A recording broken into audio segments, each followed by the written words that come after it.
The stars outside the glass walls of the Grand Hall shone brighter than any Eli Kane had ever seen. He had been to many planets during his service as an engineer for the Human Alliance, but none looked like Thyra. The skies were a deep violet. The air carried a faint shimmer, and everything, the walls, the people, even the sound, felt strange. He wasn't supposed to be here alone. The peace mission had been planned for 5 human diplomats. Only one survived the crash. Him. Now, Eli Kane, a tired engineer from Earth, sat at a long silver table with the royal family of an alien world that did not understand jokes, smiles, or small talk. The food in front of him moved, literally. The plate hissed softly, steam rising from a purple chunk that blinked once before going still. He tried not to stare. The alien king, Lord Varen, sat across from him. His eyes glowed faint blue under the torchlight. Beside him sat the queen, silent and regal, and next to her was Princess Ceres, young, tall, graceful, with skin that shimmered like moonlight and hair that floated slightly as if touched by static. She hadn't said a single word all evening. Eli could feel the air tighten each time he raised his fork. Every move he made was being watched by at least a dozen alien nobles. The guards by the door stood motionless, their armor humming quietly with energy. He had no idea what to say. He cleared his throat. Thank you for the meal. It's delicious, the king nodded once. You honor us by tasting it. The voice was deep like thunder through water. Eli forced a smile. Well, on Earth we usually cook our food until it stops blinking. No one laughed. Not a single twitch of a lip. He sank into his seat, mentally kicking himself. Great. One human joke, and I've already insulted an entire royal family. But it was hard not to feel the pressure. For days he had been held under guard, questioned by alien scholars, and now invited to what they called a bonding dinner. He didn't know what that meant. He just hoped it didn't involve more blinking food. Then the princess spoke. Her voice was soft, almost musical. You speak strangely, human. He looked up, surprised. I've been told that before. Her head tilted slightly. You seem nervous, he chuckled weakly. It's not every day I have dinner with a royal family from another galaxy. She studied him, unblinking. You should not fear. My people respect bravery. Well, he said, trying to lighten the mood. I'm braver after dessert. Again, nothing.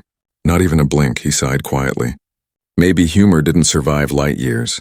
Then suddenly her expression softened just a little.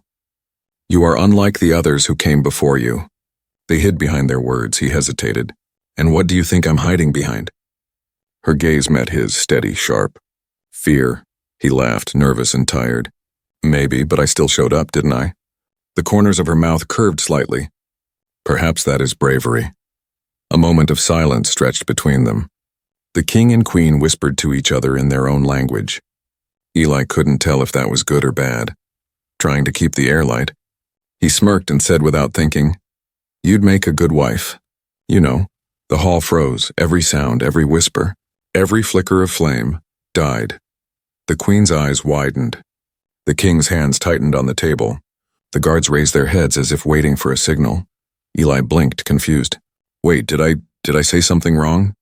The princess looked at him, unblinking. For a long moment she said nothing. Then, in a calm, even voice, she said, I accept. He laughed awkwardly. Right, good one. You accept the compliment? She stood up. The entire room bowed their heads. Eli's smile faded. What's happening? The king rose to his feet, his voice booming through the chamber. The human has spoken the ancient vow. Before witness and blood, the bond is sealed. What? Eli stood up too, nearly knocking over his chair. No, that was a joke. But it was too late. The guards were bowing now. The queen smiled faintly. The musicians began to play a deep, rhythmic tone that echoed through the hall like a heartbeat. Servants rushed in with silver trays carrying glowing symbols, setting them before him and the princess. Eli's heart pounded.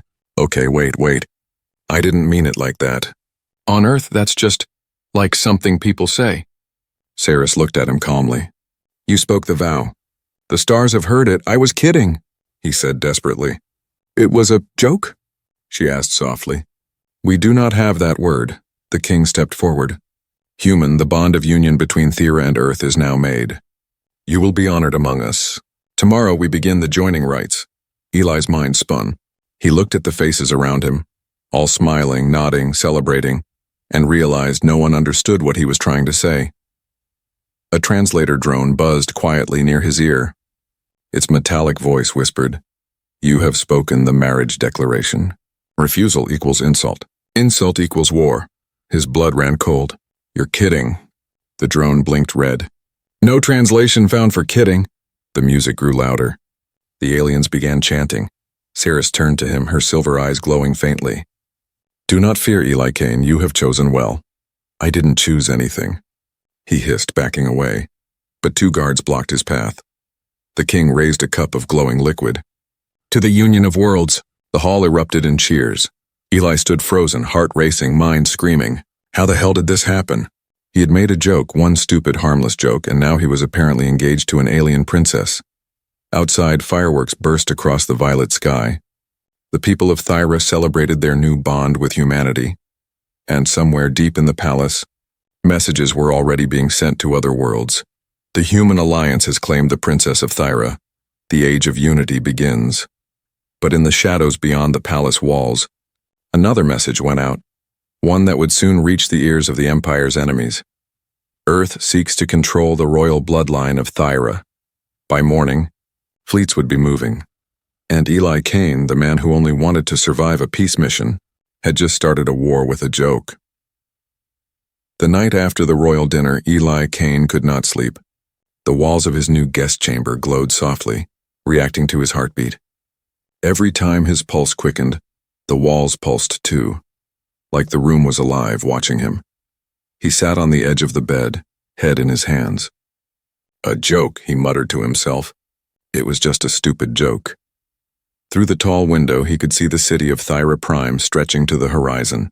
Towering spires of crystal reached toward the stars, glowing veins of blue light running through them like rivers. The people down below celebrated, dancing in the streets. He could hear their distant songs rising through the night air. They were celebrating him, the human who had bonded with their princess. The outsider who had united two worlds. The man who accidentally became part of prophecy. He would have laughed if he wasn't terrified. At sunrise, the door slid open with a soft hiss. A tall figure entered, wearing a robe of silver and white. It was the princess. Eli jumped to his feet. "Saris, look, we need to talk." "This whole thing," she raised a hand, silencing him. "You did not sleep." "Sleep?"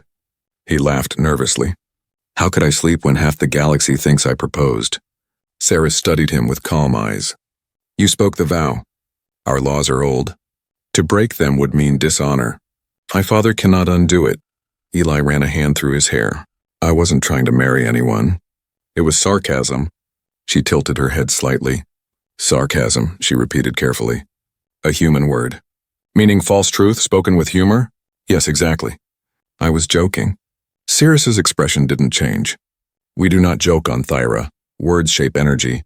Energy shapes destiny. You spoke truth the moment you said it." He stared at her, speechless.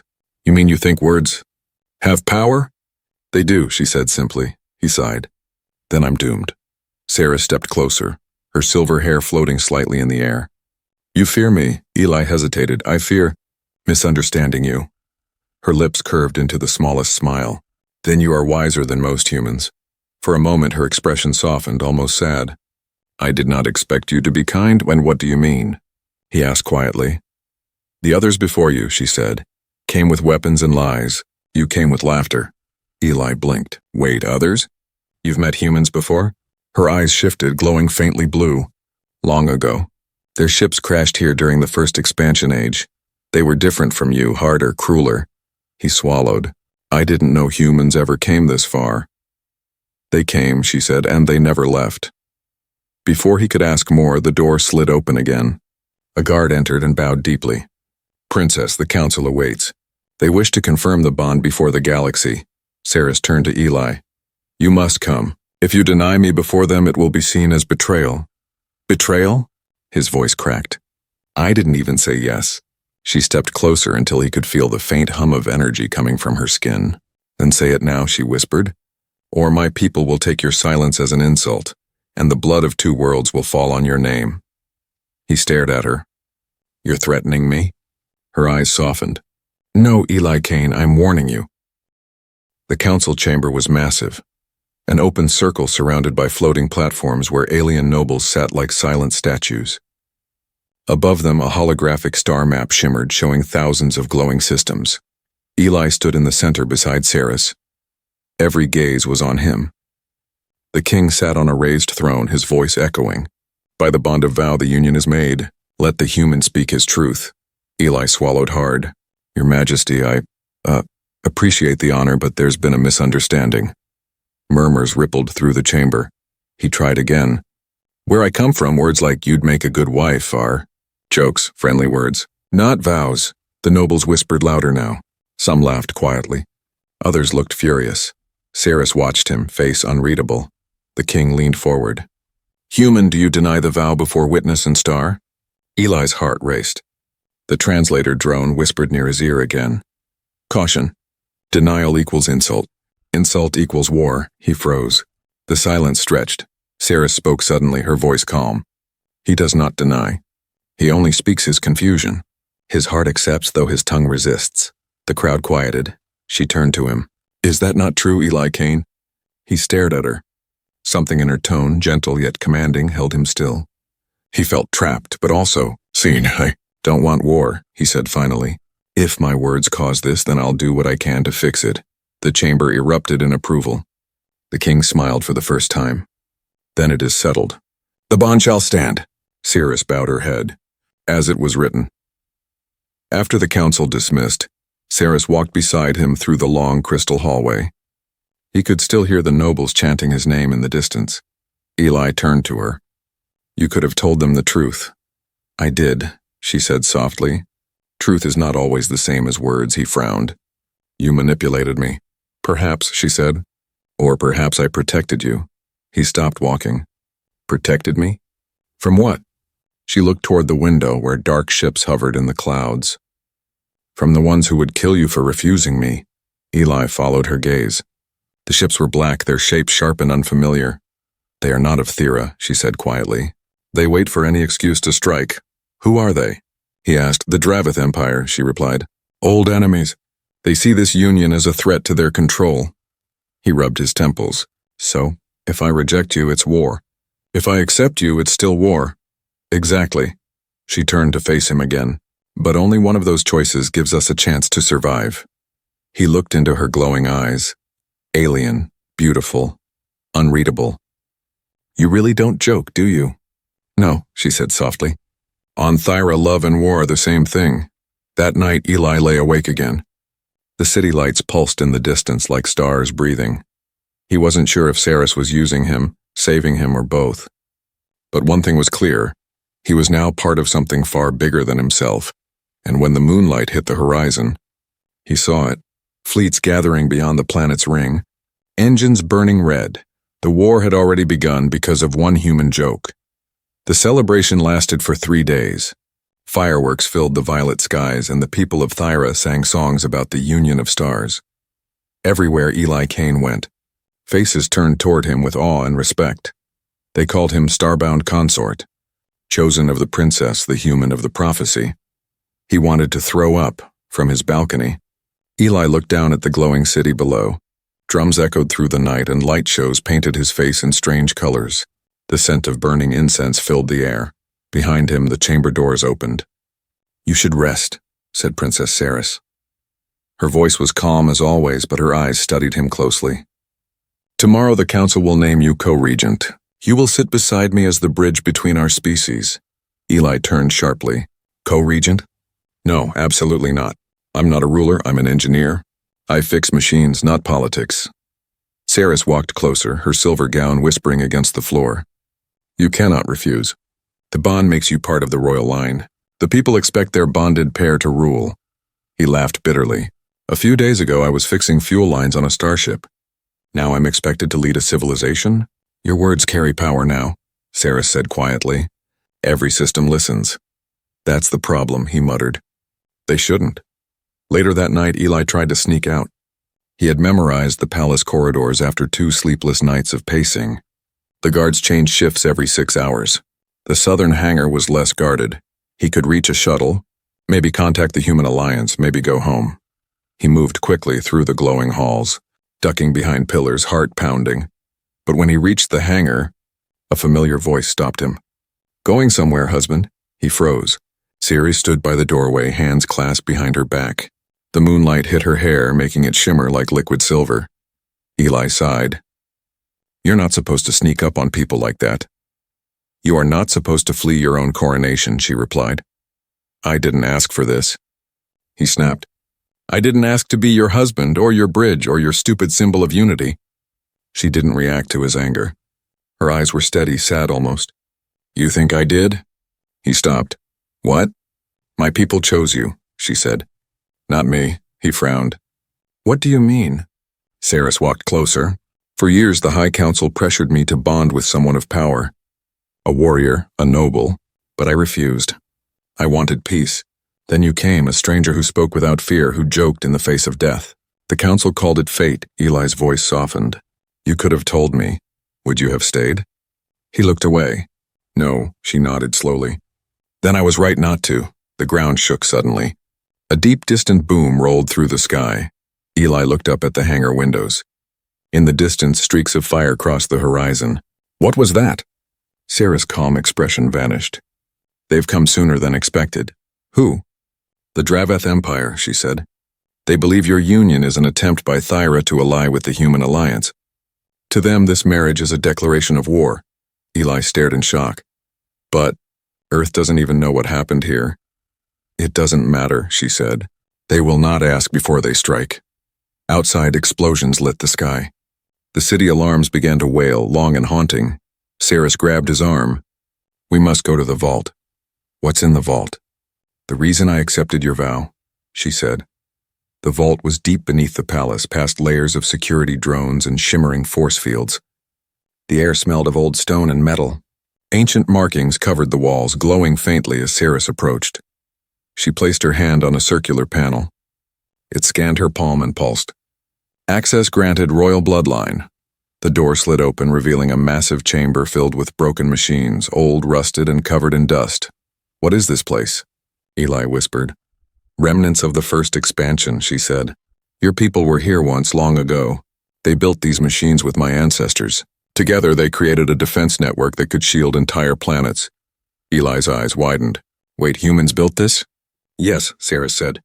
"But when they vanished, we lost the key to activate it. Until you spoke the vow." He stared at her. "The vow unlocked this?" She nodded. "Our systems recognized your DNA. Your presence completed the missing link. The machines responded to you." Eli walked up to a massive console, running his fingers over the faded human letters. He could barely read them, but one phrase stood out. "Project Haven, authorized pair, link required." "Authorized pair," he murmured. "You and me," Sarah stepped beside him. "Yes, our bond connects us to the system. Only together can we awaken it." He stared at her, stunned. "So this whole marriage thing was not just tradition," she finished softly. "It was survival." The ceiling shook again. Dust rained down. Saris looked up. "They've broken through the outer defense ring. We must act now." Eli placed his hands on the console. "I don't even know how this thing works." She placed her hand over his. "You will. It remembers you." The console flared to life, glowing with golden light. Holographic screens appeared, showing the planet, the atmosphere, the fleet approaching. "Defense activation requires neural link," a mechanical voice announced. "Confirm bond." Saris looked at him. "Do you trust me?" Eli hesitated. "No, but I trust that I have no choice." She smiled faintly. "Then that is enough." They both placed their palms on the glowing circle. Energy surged around them, light wrapping their hands. The console hummed louder, symbols spinning faster. "Link established," said the voice. "Awaiting command," Saris whispered. "Awaken the shield." Outside, the sky exploded with light.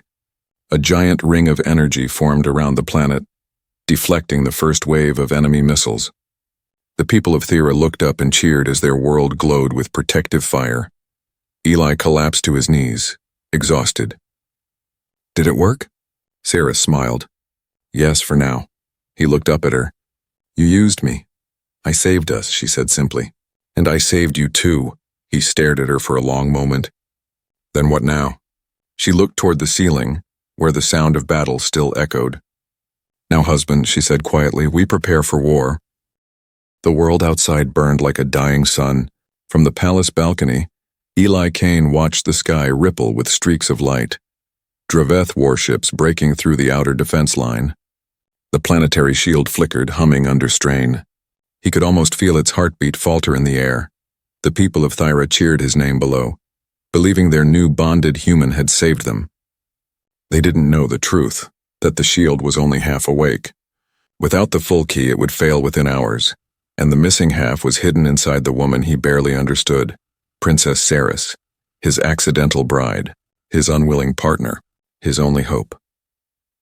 That night, Ceres summoned him to the old temple at the edge of the palace. The chamber was dark except for the faint glow of the alien script on the walls. He followed her down a spiral stairway carved into black stone, his boots echoing with each step. "What are we doing here?" he asked. Ceres stopped before a round metallic door. Her fingers traced a pattern across its surface. "The shield you helped awaken is ancient," she said quietly. "It was not built by my people alone." Eli frowned. "I saw the human symbols, yes. But that doesn't mean—" "It does," she interrupted. "Your people were here before, long before your alliance ever existed." The door opened with a hiss, revealing a massive chamber filled with stasis pods, rows upon rows of them, glowing faintly blue. Inside each pod rested something humanoid, but not fully human. Eli stepped closer. His breath caught in his throat.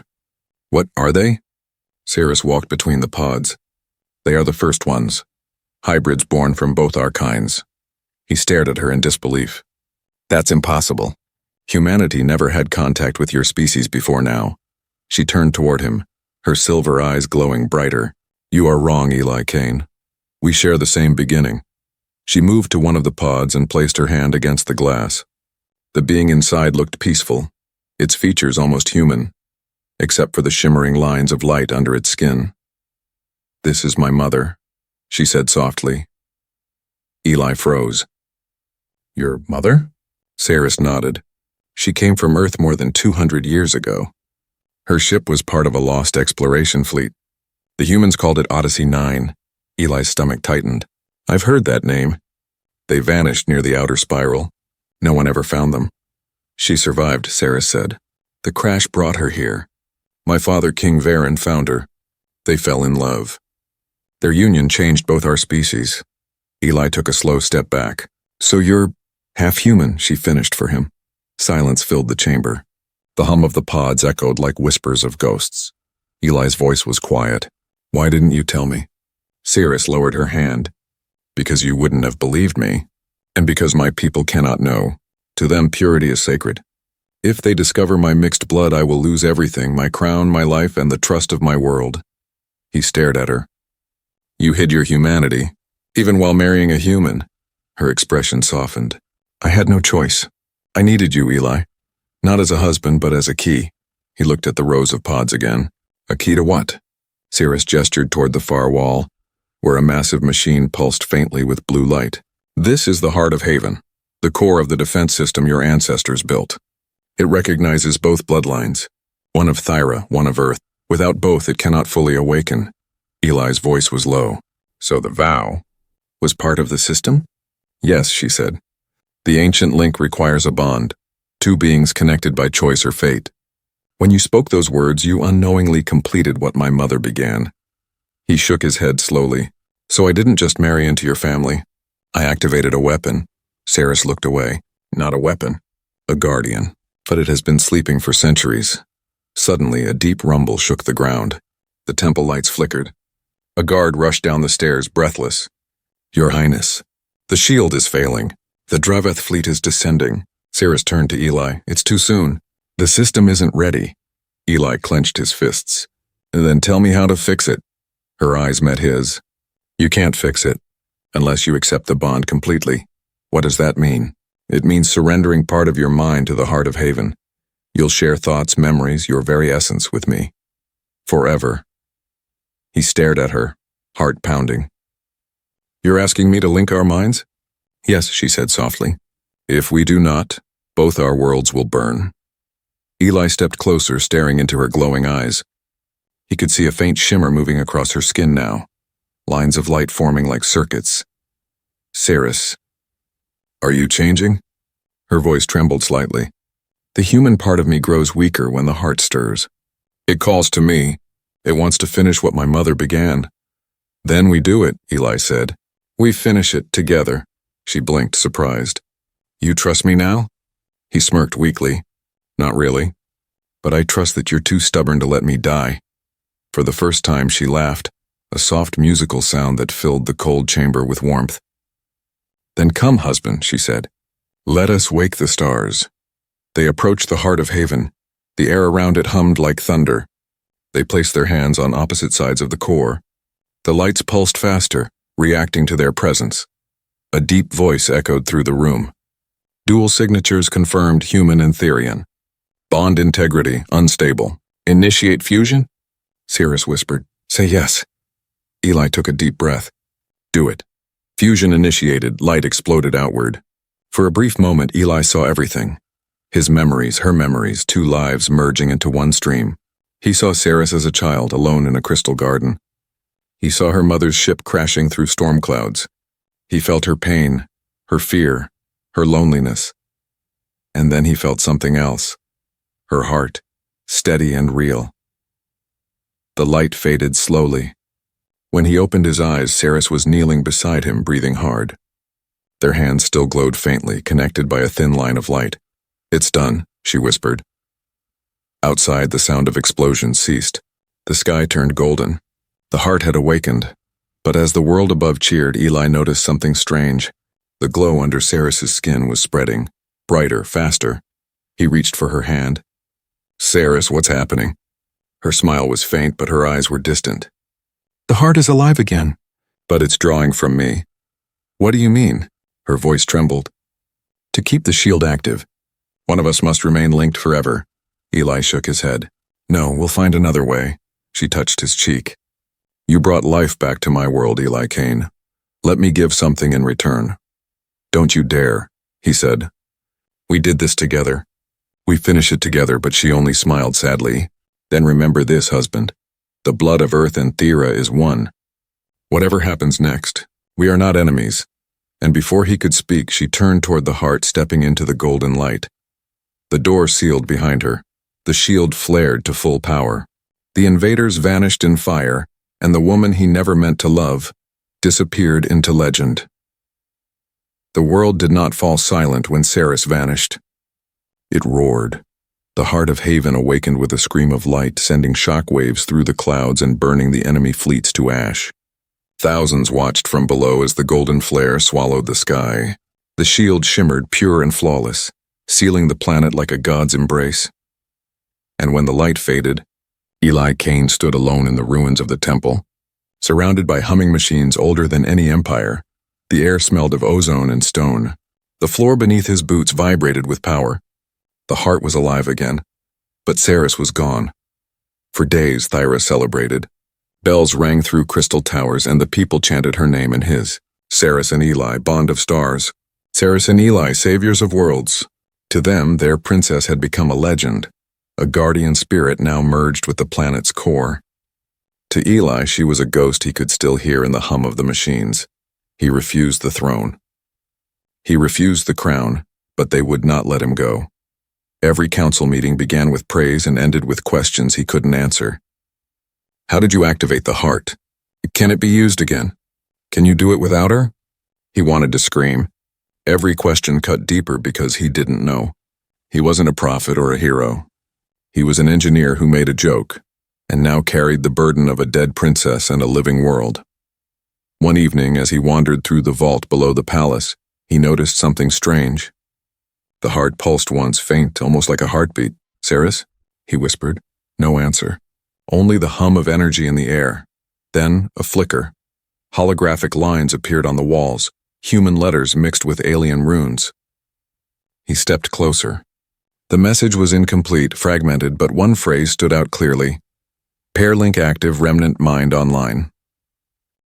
His pulse quickened. Remnant mind. Could it mean her consciousness was still alive inside the heart? He placed his hand on the console.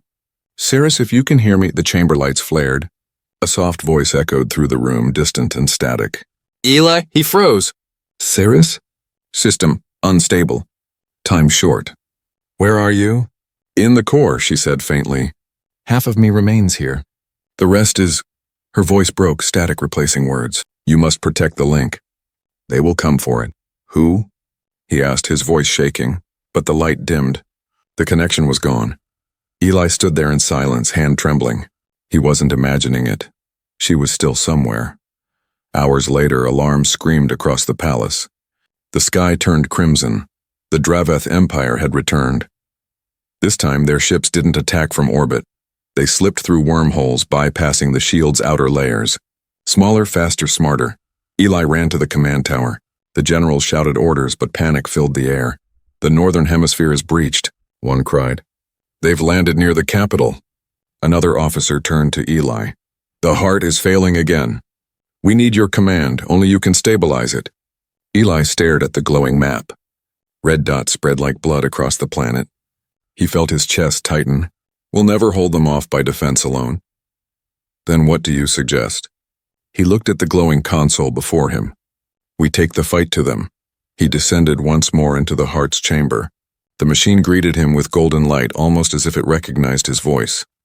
Command override, Eli Kane, he said. Override accepted, the system replied. Warning. Offensive mode requires dual consent. He clenched his fists. Ceres. The air shimmered. For a heartbeat, her holographic form appeared, transparent, flickering. Her eyes glowed softly.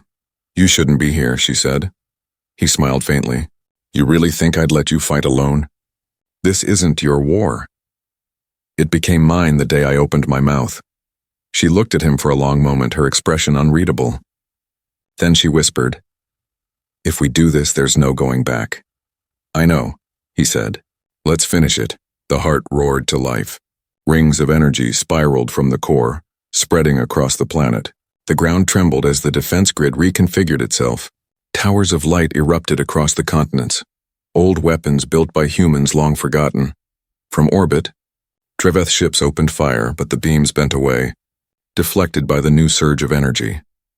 Eli stood beside Ceres's projection, guiding the system manually. Targeting matrix online, he said. Focus on their command ships. Locked, her voice replied. Fire. The world erupted. Golden lances shot through the atmosphere, piercing the void. One by one, the enemy vessels disintegrated into glowing dust. But with every shot, Eli felt weaker.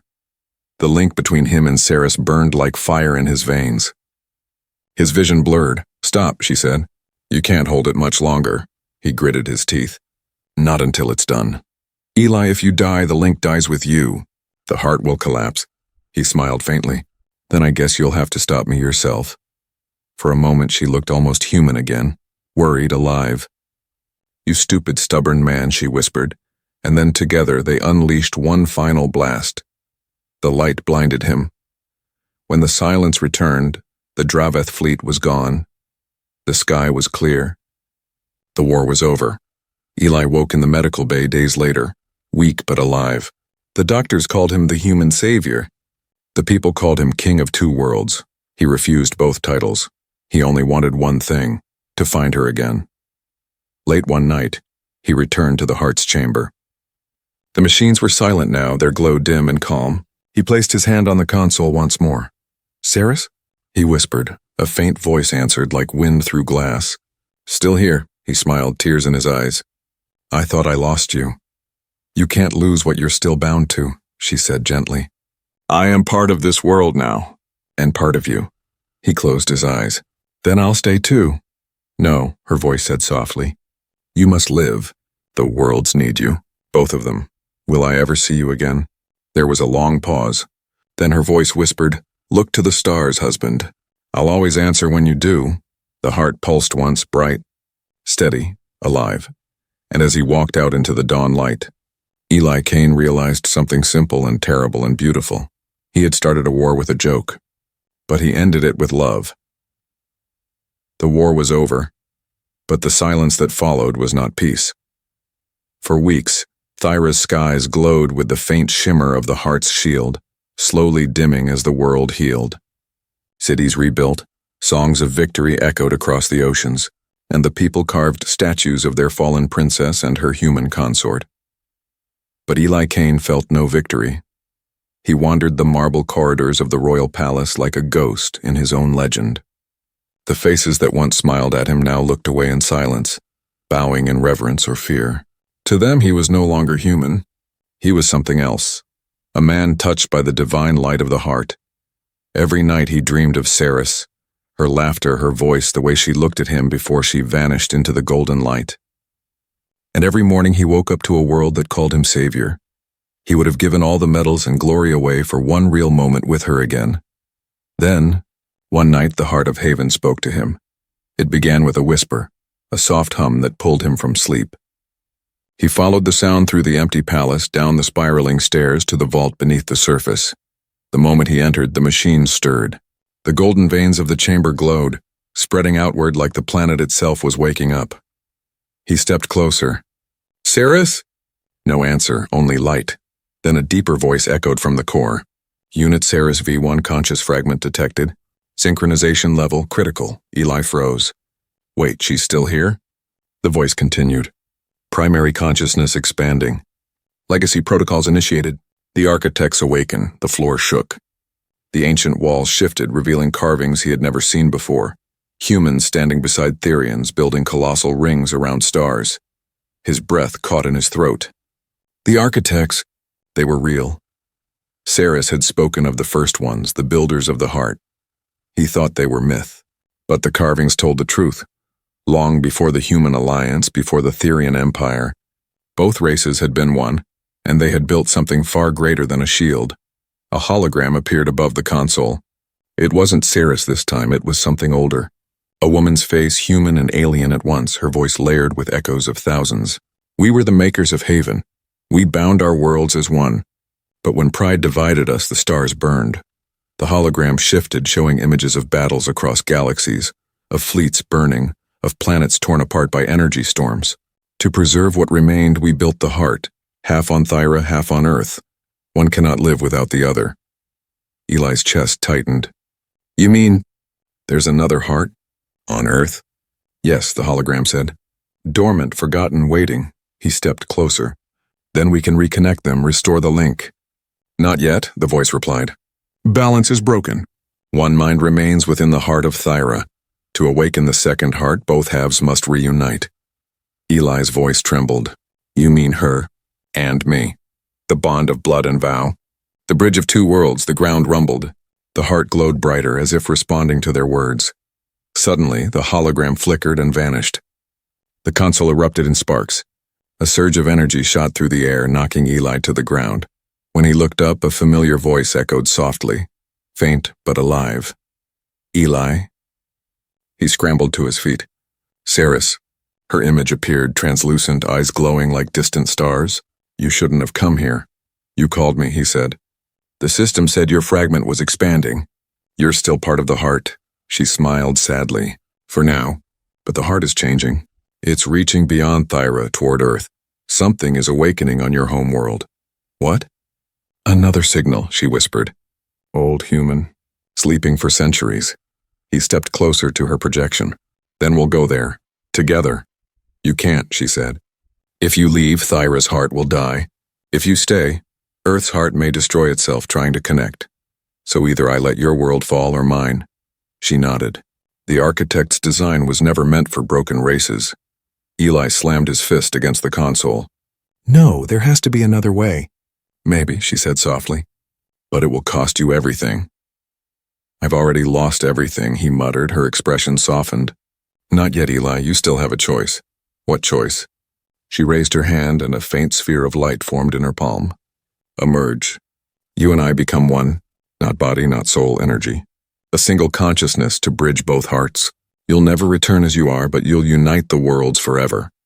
He stared at her. "You're asking me to die. I'm asking you to live differently." Silence filled the chamber. The hum of the machines became the rhythm of his heart. He thought of the first night they met, the awkward dinner, the joke that doomed him. "You'd make a good wife," he'd said. He never thought those words would carry him this far. Now they were about to decide the fate of two civilizations. Eli looked at her. "If I do this, will I see you again?" Ceres smiled gently. You'll see me in every sunrise, in every pulse of light across the stars.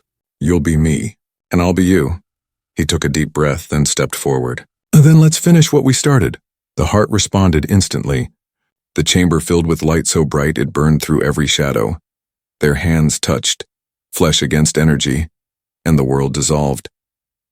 In that moment, Eli saw everything. He saw Earth's heart awakening beneath the oceans, ancient metal rising from the deep. He saw Thera's skies open like dawn, and between them, two lines of golden energy stretched across space, connecting the worlds once more. He felt Ceres's presence merge with his own, two minds becoming one heartbeat, one will. "We are the bridge," she whispered. "We are the architects reborn." The heart of Haven roared, and the stars themselves seemed to tremble. When the light faded, the chamber was empty. Only the faint hum of the machines remained, but above the planet something new appeared. A vast golden ring orbiting Thyra, pulsing with life. Across the galaxy on distant Earth, a second ring responded, glowing in unison. The worlds were one again, and from the silence of space, a new voice whispered through the networks of light. "This time, we will not break." The galaxy had changed. It began quietly. No thunder, no war drums, no speeches. Just two lights across the stars. One above Earth, one above Thyra. They pulsed in harmony, glowing gold every dawn, like two hearts breathing together across the void. The humans called it the bridge. The Therians called it the eternal bond, and together, they whispered the same name when they looked to the skies, Ceres and Eli. No one could explain how it happened. The scientists said energy signatures matched both planets' cores. The priests said it was love turned into light. The children, who didn't care for science or prophecy, just said it was proof that forever could be real. 50 years passed. On Earth, cities thrived under the new golden dawn. Therian energy powered human ships. Human technology rebuilt alien cities. The alliance between worlds became more than politics, it was life itself. And yet, every generation still told the story of the human who joked and the princess who said yes. In Thyra's capital, a monument stood taller than any palace. Two figures carved from silver and glass, one human, one alien, reaching toward the same beam of light that never faded. Every morning, citizens left flowers beneath it, not out of duty, but out of love, because they knew. They lived because those two had chosen each other. But deep within the heart of Haven, where light never died, something still stirred.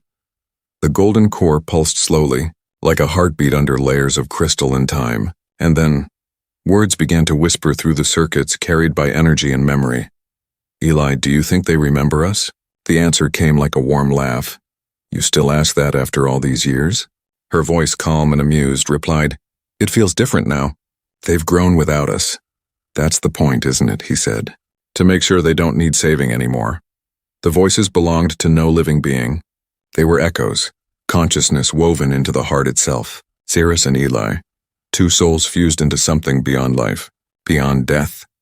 "You could have gone back," she teased. "You could have stayed," he answered. A gentle pause.